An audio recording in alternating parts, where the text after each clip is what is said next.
வணக்கம் மக்களே. திராவிட முன்னேற்றக் கழகத்தில் உள்ள மிக முக்கியமான அமைச்சர் கே.எஸ்.ஆர். ராமச்சந்திரன் மருத்துவமனையில் நேற்று இரவு திடீரென்று அனுமதிக்கப்பட்டுள்ளார். தற்பொழுது அவரது உடல்நிலை மிக மிக மோசமாக இருப்பதாக தகவல்களை வெளியிட்டுள்ளது அப்பல்லோ தலைமை மருத்துவமனை.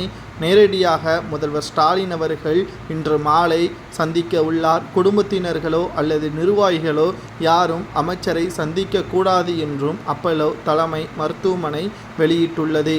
மேலும் திராவிட முன்னேற்றக் கழகத்தில் மிக முக்கியமான அமைச்சராக இருக்கக்கூடிய கே.எஸ்.ஆர். ராமச்சந்திரன் அவர்களது வீட்டில் கடந்த சில மாதங்களுக்கு முன்பாக அமலாக்கத்துறை அதிகாரிகள் சோதனைகளை நடத்தினர். அப்பொழுது அவர் மீது வழக்கு பதிவு செய்வதற்கான ஏற்பாடுகள் செய்யப்படுவதாக ரகசிய தகவல் அமைச்சர் கே.எஸ்.ஆர். ராமச்சந்திரன் அவர்களுக்கு கிடைத்த பிறகுதான் இந்த மருத்துவமனையில் அனுமதிக்கப்பட்ட செய்தியை நம்மால் பார்க்க முடிகிறது.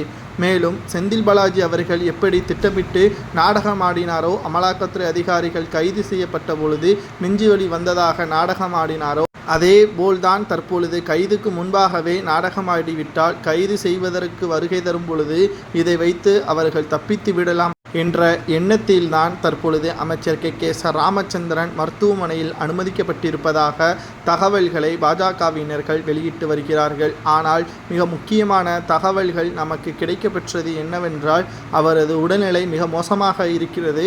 வயது மூப்பின் காரணமாகத்தான் அவரை மருத்துவமனையில் அனுமதித்திருக்கிறார்கள். அவருக்கு நெஞ்சு பகுதியில் ஏற்கனவே சளி அடைத்திருப்பதன் காரணமாகத்தான் இரவோடு இரவாக அவரை தீவிர சிகிச்சை பிரிவில் அனுமதிக்கப்பட்டிருப்பதாக செய்திகள் வெளியாகியுள்ளது.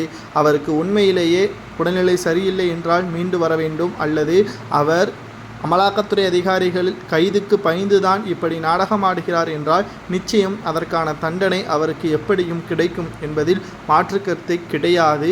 தற்பொழுது முதல்வர் ஸ்டாலின் தொலைபேசியில் பேசிய வீடியோ சமூக வலைதளங்களில் வைரலாக பரவி வருகிறது. மேலும் இன்று மாலையும் அவர் மருத்துவமனைக்கு சென்று நேரடியாக அமைச்சர் கே.எஸ்.ஆர். ராமச்சந்திரனை சந்திக்கவும் திட்டமிட்டுள்ளார். அமைச்சர் கே.எஸ்.ஆர். ராமச்சந்திரன் ஆரம்ப காலத்தில் அதிமுகவில் இருந்ததும் குறிப்பிடத்தக்கது.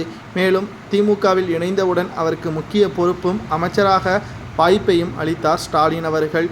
தற்பொழுது திமுகவின் மிக முக்கியமான பேரிட அமைச்சராக இருக்கக்கூடிய வருவாய் மற்றும் பேரிட அபாய அமைச்சராக இருக்கக்கூடிய அமைச்சர் கே.எஸ்.ஆர். ராமச்சந்திரன் அவர்கள் மருத்துவமனையில் அனுமதிக்கப்பட்டிருப்பதால் அவரது உடல்நிலை மிக மோசமாக இருப்பதாகவும் 48 மணி நேரம் கண்காணிப்பிற்கு பிறகுதான் அவர் நிலைமை என்னவென்று சொல்ல முடியும் என்றும் மருத்துவர்கள் இறுதிக்கட்டமாக தெரிவித்திருக்கிறார்கள். இதனால் சமூக வலைதளங்களில் அமைச்சர் கே.எஸ்.ஆர். ராமச்சந்திரன் உயிரிழந்து விட்டதாகவே பரப்பி வருகிறார்கள்.